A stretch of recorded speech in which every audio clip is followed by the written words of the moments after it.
First, I want to start with Phil with a continuation of his quick tip on using PowerPoint for your modeling. Phil? Hello, everyone. This is a continuation of discussion about ways you can use PowerPoint or kind of any drawing package. Tonight, wanted to really take a moment and talk about something I think a lot of us are interested in, which is decals. And I will tell you that I'm going to go through what I've done, but I think this is an area where there's probably a lot of comment from folks in the audience. So I'd very much ask people to jump in and make comments as we go through this. So, we've talked a bit about how you can use these to gather up objects, how you can use objects to build objects. We talked last week about how you can print out, things as a hard copy where it's actually can be mounted directly on a printed as a photo type print. Obviously, slide decals are a whole different thing and very interesting to think about for us. So we'll talk first about kind of a slide decal project around this building. This is a creamery. I wanted to have a name on the side of it, wanted to be reasonable sized, wanted to be weathered. So what I actually did was created a whole bunch of these images and played with them and decided which one I wanted to use. So what I want to do is just walk through a little bit that process of how that came together, kind of as an illustration of again, for slide decals, the same concept. But remembering that one thing about slide decals is unless you have a very, very specialized printer, the slides decals that you print will not have white in them. So you basically have to print not using white. There are printers like the Alps printers that print white. There are some other printers. There's a way of printing white by changing out one of the cartridges in a laser printer. Quite frankly, that's more than I want to get into. I think most of you would want to get into. I do most of these laser prints by just taking them to my local, what used to be a Kinko's. It's now part of FedEx. It's a FedEx print center and printing them there. So I needed to make a logo up. It was for a creamery that's south of San Francisco. So I started looking for creameries in San Francisco around the transit century and found the Norton Teller Company here and decided I really liked the Norton Teller Company, like their kind of logo here. They did butter, cheese, lard, and other stuff. Wilder Ranch had a creamery, very interesting place. Wilder Ranch is actually currently a state park, is now a state park in California. I find it very cool because what Wilder did was he built a creamery, and obviously it was a dairy farm. He built his barn for his cows essentially out of as a bridge, as a covered truss bridge. And so the cows in the barn, when they went to the bathroom, it went straight down through the floor and into the stream and ran out to the ocean about a half a mile away. Now, I assume you couldn't necessarily do that today, but I thought it was quite ingenious. So I have a soft spot for Wilder Ranch. So I started off here, and you can kind of see this evolution. I think this is important that you've got to keep playing with things until you get to something that you think is kind of what you want. So, this is using some different kinds of text. You can play with these, inside of PowerPoint.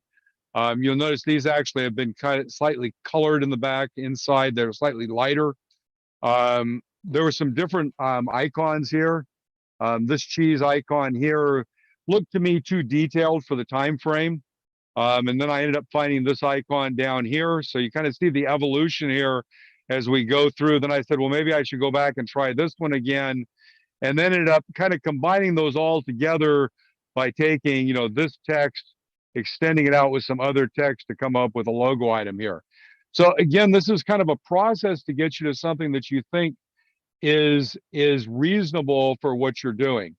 And so, a little bit closer photo, when you put it on the wall, one of the nice things about making when you're going to do a slide decal, and this is one of the differences, if you make a slide decal with logos for your locomotive, you're going to have slide material, you're going to have decal material around the image that you put up. So you have to be very careful how you cover those up. One of the beauties about this kind of an image is you can cut the decal right at that black line. So when you put it onto the object, you really don't have any decal outside the line.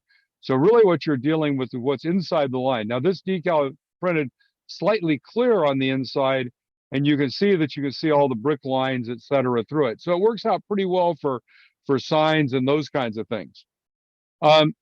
This is another example. So I print these typically 8.5 by 11. Again, you get them all printed. They can be color, they can be black and white. In this case, almost everything here is black and white, except for those couple of images up at the upper right that are colored, but you can do color just as well. I take them to the FedEx, like I said, and have them take my decal paper in, have them print them for me. Because I had such problems trying to print them myself in their printer and get them to work right, they do them now for the self-service charge for me for free. So what you see here is a couple of things. The first thing is this Daniels Transfer Express Company, and you'll notice that became this logo that went up here. I'm actually not happy with the decal paper that I did this with, and I'm actually redoing it using some Tango Papa paper based on the recommendation of one of the guys here who does a lot of custom and actually has the decal business. But it came out pretty reasonable. I also did these CPWs here are for the stack of a little tug. This is to go on the side of the tug. And one of the things I want you to notice when we're talking about this, notice that some of them look a little modelly when you look at them here, the text. And the reason for that is actually gets a little more obvious on this picture. This is actually that little tug. The tug has the decals on it you saw on the previous page. This is the CPW going down the side of it. Those were actually cut out individually. They actually weren't installed as a single unit because the decals wouldn't work very well over this ridge here. This is also a single decal piece. You notice that I sized it exactly to fit in this space and cut a black line at the outside. So when you cut the decal and place it, it's placing right in that kind of boundary, and you don't see any decal lines on the outside. The one thing that did here that I think is kind of interesting to think about is realizing that when the decal material doesn't print, you're seeing white on your chart, but what you're really seeing when it prints on a decal is clear.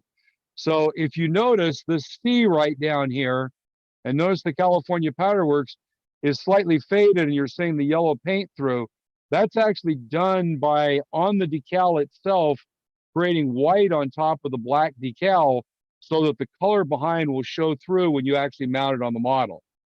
And so the next slide, I was going to show you how to do that, but it turned out we started sooner than I thought. So I'm actually going to do this a different way. I'm going to actually show you right on the decals here. So pull this over here. I need to change my sharing. I'm not sharing my screen. I'm sharing the slides. Let me share my screen here. So this is actually the charts that I used for that, printing out that slide. You notice I started up here my California Powder Works. I found some images of California Powder Works on the internet. I played with doing it a little bit with some other fonts, but kind of decided on kind of a blocky font. That then translated down here. I'd already done the Daniels Company Transfer Express, but if you'll notice here, you'll notice that these letters have these images in them that actually give them colors. So if we look on this page, this slide will actually let you see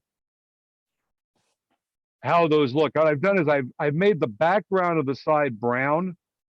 So what you can see are these shapes that are different levels of white, and they're actually put over the top of the letters. So when you make the background white, what you're seeing is white through the lettering. And those were just created right here just by creating a bunch of kind of random shaped images, adding them up, reshaping them, stretching them, laying them back over each other. I actually think I could have done a better job on this, but I think this is a very interesting way of kind of giving yourself a pretty reasonable way to see background colors come through the slides. So with that, I want to just close today. Probably the weakest thing, and this is where I'm very interested to get some kind of general feedback. I started by buying my decal paper on Amazon, based doing what I normally do on Amazon, which is looking for things that have lots of good reviews.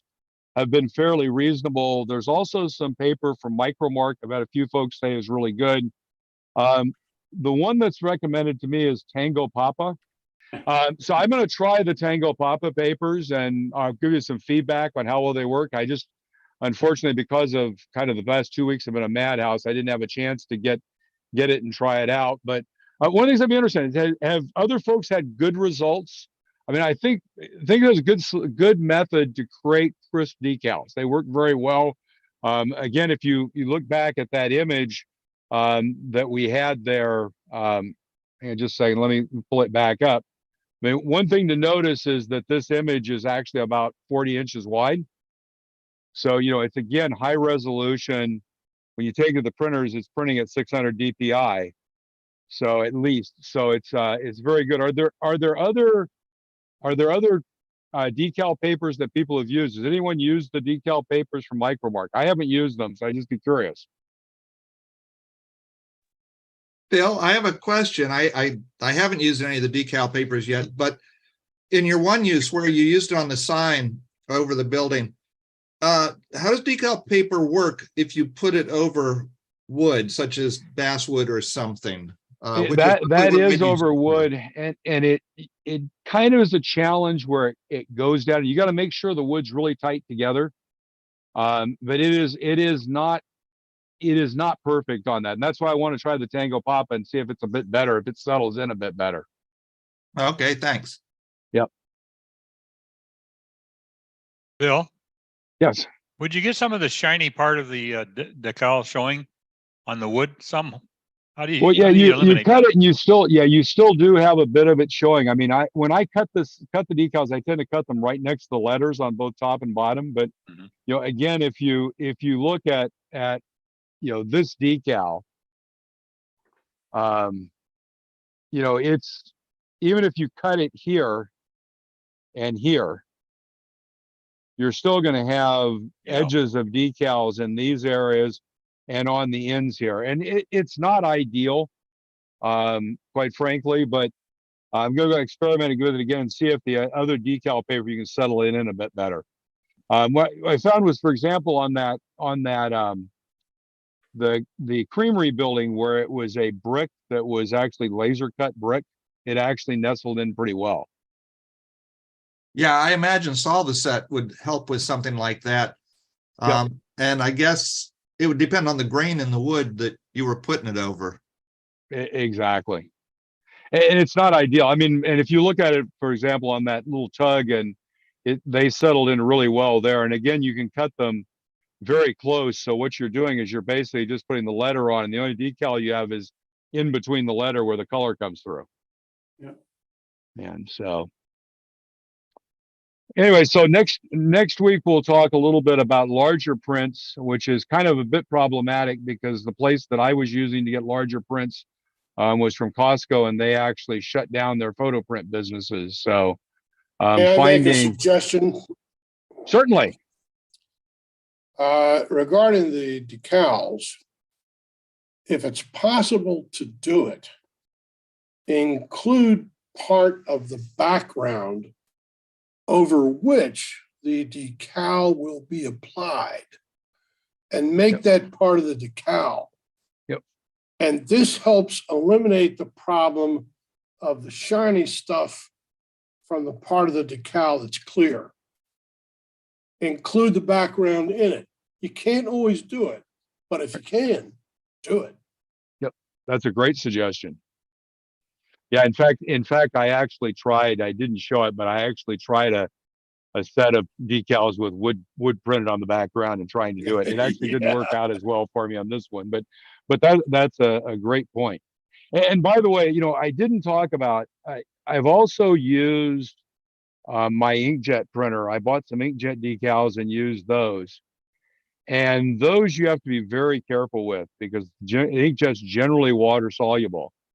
And so you have to seal those beforehand, and you have to be careful in how you seal them and what happens. So I think it's kind of worth it. The paper is essentially the same price, and you can take your paper to the Kinko's, FedEx, your local print people, and they'll generally print them for you on a good printer for about $1.